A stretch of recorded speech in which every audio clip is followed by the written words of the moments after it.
اس opinion کو، رائے کو، موقف کو تبدیل کرنے کے لیے خان کے ساتھ ہونے والے سلوک کو استعمال کیا جا سکتا ہے، جیسا کہ گھنڈا پور کو بتایا گیا کہ آپ کے پلے ہے کیا کہ ہم آپ کے بہاف پہ خان کو کوئی سہولیات دیں یا ان کے ساتھ کوئی نرمی کا مظاہرہ کریں۔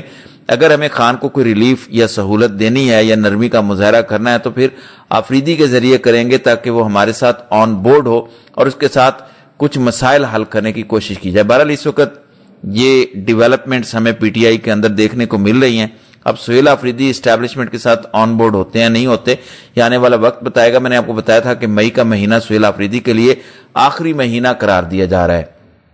دوسری جانب اسٹیبلشمنٹ کے ذرائع یہ کہتے ہیں کہ ہم سہیل آفریدی کے ساتھ بارگین کرنے کی کوشش کریں گے۔ اگر خان کے ساتھ کسی طرح کی نرمی کی آفر آفریدی کے ذریعے کی جاتی ہے، ساتھ ہی آفریدی کو کہا جاتا ہے کہ ہم آپ کو نااہل نہیں کروائیں گے، آپ کے مقدمات اسی طرح روک دیے جائیں گے، پڑے رہیں گے، آپ کو بری کروا دیا جائے گا، لیکن آپ ہمارے ساتھ بیٹھیں، ہم خان کو سہولت دیں گے، تو ممکن ہے کہ سہیل آفریدی عمران خان کے لیے اسٹیبلشمنٹ کے ساتھ ہاتھ ملانے کو تیار ہو جائیں۔ بہرحال یہ تو ان کی ثواب دید ہے، ان پر منحصر ہے کہ وہ اسٹیبلشمنٹ کے ساتھ کمپرومائز کریں گے عمران خان کے بہاف پر یا نہیں، کیونکہ جب خان کو پتہ چلے کہ آپ نے اسٹیبلشمنٹ کے ساتھ ہاتھ ملایا تو ممکن ہے کہ عمران خان آگے سے سہیل آفریدی کو جھاڑ دیں کہ تمہارا دماغ خراب ہے، میں ان کے ساتھ نہیں بیٹھ رہا، میری وہ منت سماجت کرتے ہیں، میرے بہاف پر تم اس طرح کے معاملات کیسے طے کر سکتے ہو۔ بہرحال جو بھی تفصیلات اس حوالے سے ہوں گی آئندہ آنے والے دنوں میں پتہ چل جائے گا۔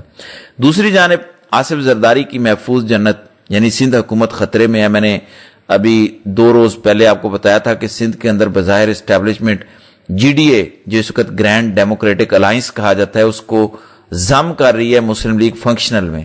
یہ پیر پگاڑا کی مسلم لیگ ہے اور اس میں سندھ کی تمام چھوٹی بڑی علاقائی سیاسی جماعتوں کو پیر پگاڑا والی جماعت میں اسٹیبلشمنٹ ضم کر رہی ہے۔ میں نے آپ کو بتایا تھا کہ اس کا مقصد صرف اور صرف سندھ حکومت کے لیے مسائل پیدا کرنا ہے۔ ایم کیو ایم والے تو پہلے ہی پیپلز پارٹی کے خلاف ہیں، اب سندھ کی قومیت پرست جماعتوں کو بھی پیپلز پارٹی کے خلاف کھڑا کیا جا رہا ہے، تو یہاں بہت ساری چیزیں ہمیں پیپلز پارٹی اور آصف زرداری کے خلاف جاتی دکھائی دے رہی ہیں۔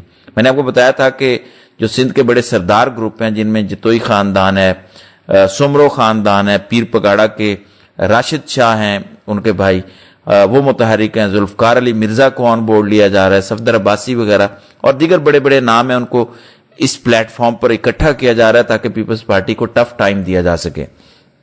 اب اسی پر اسٹیبلشمنٹ کی جانب سے بھی آصف زرداری کو ایک پیغام خاموش پہنچایا گیا ہے اور اس پیغام کے پیغمبر یا پیغام رساں ہیں سہیل وڑائچ۔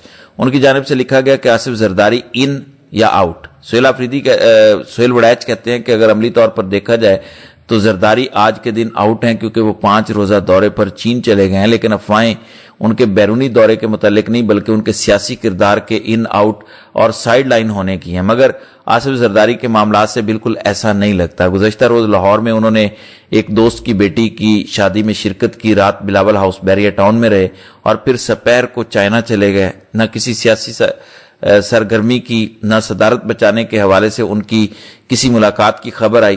وہ معمول کے مطابق آئے اور معمول کے مطابق چلے گئے۔ صدارت سے ہٹنے یا سائیڈ لائن ہونے کا غیر معمولی واقعہ ہوتا تو ان کی سرگرمیاں بھی غیر معمولی ہوتی۔ جہاز پر ان کے سوار ہونے کی ویڈیو وائرل ہے، وہ بغیر کسی سہارے ایئر فورس کے جہاز کی سیڑھیاں چڑھے، جس سے ظاہر ہوتا ہے کہ ان کی خراب صحت کے بارے میں پھیلائی گئی خبریں غلط ہیں۔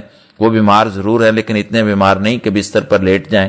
روزانہ سوئمنگ اور ایکسرسائز کرتے ہیں، ڈاکٹرز مسلسل ان کی نگرانی کرتے ہیں، وہ کھاتے پیتے ہنستے مسکراتے ہیں اور سیاست اور کاروبار کرتے اچھی خاصی زندگی گزار رہے ہیں۔ مطلب جو خبر آپ نے کو دی گئی تھی کہ زرداری کی بیماری کی خبر بنا کر اسٹیبلشمنٹ ان کو سائیڈ لائن کر سکتی ہے، تو اس کی وضاحت آ گئی ہے کہ وہ بالکل ٹھیک ہیں اور وہ بغیر سہارے کے جہاز کی سیڑھیاں چڑھے ہیں۔ اس کا مطلب یہ ہے کہ زرداری بالکل تندرست ہے، انہیں صحت کا مسئلہ نہیں ہے۔ آگے سہیل وڑائچ یہ کہتے ہیں کہ میری رائے میں زرداری صاحب کا اپنے عہدے پر برقرار رہنا ان کے ہٹائے جانے کی نسبت موجودہ ہائیبرڈ نظام کے لیے زیادہ فائدہ مند ہے۔ اس لیے منطق و دلیل سے پھیلی یا پھیلائی گئی افواہوں میں کوئی سچائی نہیں۔ جس دن پیپلز پارٹی اور نظام کے درمیان کوئی خرابی در آئے گی تو پیپلز پارٹی سے بے اختیار نمائشی عہدہ لینے کی بجائے سندھ کی مؤثر اور با اختیار حکومت واپس لینے کی کوشش ہوگی۔ جب تک سندھ حکومت مضبوطی سے موجود ہے، آصف زرداری کی صدارت کو کوئی خطرہ نہیں ہے۔ تو اب آپ کو پتہ ہے کہ سندھ کے اندر ایک نیا اتحاد بنانے کا عمل جو ہے وہ شروع ہو چکا ہے، جس میں زرداری صاحب کو ایک محفوظ یا خاموش پیغام دیا جا رہا ہے کہ آپ کی محفوظ جنت کو ہم کسی بھی وقت چھوٹے چھوٹے پلاٹس میں تقسیم کر کے بھیج سکتے ہیں۔ بہرحال دیکھتے ہیں کہ آنے والے دنوں میں مزید کیا ہوتا ہے۔ تو ناظرین کرام، آپ کی اس ویڈیو کے حوالے سے کیا رائے ہے؟ آپ اپنی رائے کا اظہار کمنٹ سیکشن میں ضرور کیجیے گا۔